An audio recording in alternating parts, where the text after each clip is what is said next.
Ginising na pala ako ng asawa ko kanina mga alas 4 kasi magbabasketball silang dalawa ng anak ko. Sabi ng asawa ko matulog daw ako ulit pero hindi na ako makatulog kaya bumangon ako ng mga 4:30. Pagkabangon ko, ito na yung routine ko. Pagkabangon ko, aayusin ko na yung higaan ko bago ako bababa. Kaya ako lang mag-isa dito sa bahay, kaya pati yung higaan ni Troy ay inayos ko na din kasi yung pusa ang lagi ditong nakahiga. Kaya kailangan talagang tupiin at ipatayo yung higaan. Katapos ko nang ayusin yung mga higaan namin ay bababa na ako at pupunta na ako sa CR at para maghilamos at mag-toothbrush.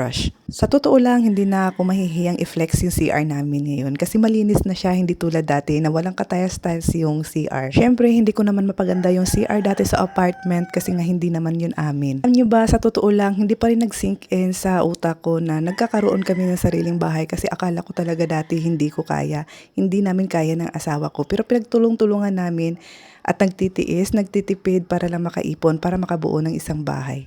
Kasi ang hirap talaga mangupahan. Ngayon nagbayad na ako, kinabukasan may utang na naman ako ulit. Kaya nagporsige talaga kaming mag-asawa na mag-ipon. Kasi college na si Troy, baka hindi namin kakayanin na mag-upa pa ng bahay at magbayad pa ng tuition. Ang dami ko na namang dal-dal ito, pinupunasan ko yung mesa namin kasi kitang-kita yung alikabok. Napakalakas talaga ang hangin kaya ang alikabok pasok dito sa bahay kasi nga wala pang ang bintana. Lalo na kulay puti yung bahay ko kaya kailangan talaga na hindi talaga ako tamarin magpunas. Dahil sa sobrang lakas ng hangin, 2 beses ata ako dito nagpupunas sa may lababo namin at saka sa sahig. Kalat pa tingnan dito sa ilalim ng lababo namin kasi wala pa siyang drawer. Pero pagka nakakaipon ulit ay isasabay ko yan dito sa may bintana sa pagpagawa ko. Tapos ko na nawalisan yung sahig, ngayon naman ay pupunasan ko na kasi napakaalikabok, tatanggalin ko lang. Hindi ko lubos maisip na naglilinis ako sa ibang bahay dati at nagkukuskus ako sa tiles. Ngayon ay akin na yung bahay na kinukuskus ko. Fast forward, tapos na akong maglinis lahat, tapos ko na napunasan lahat. Heto, mag-iinit ako ng tubig at magtitimpla na ng kape ko para mainitan naman yung sikmura ko. Ayan, pag nakahigop na ng kape ay ito na naman, tulala. Pakalamig talaga kaya kailangan talaga uminom ng mainit na kape. Di pa ako nagbukas ng pinto niyan kasi napakalamig talaga at maya-maya ay dumating si Papa, si Mama. Dinainom ko sila ng tsaa para hindi naman halos lahat ay puro kape. So ayun lang muna.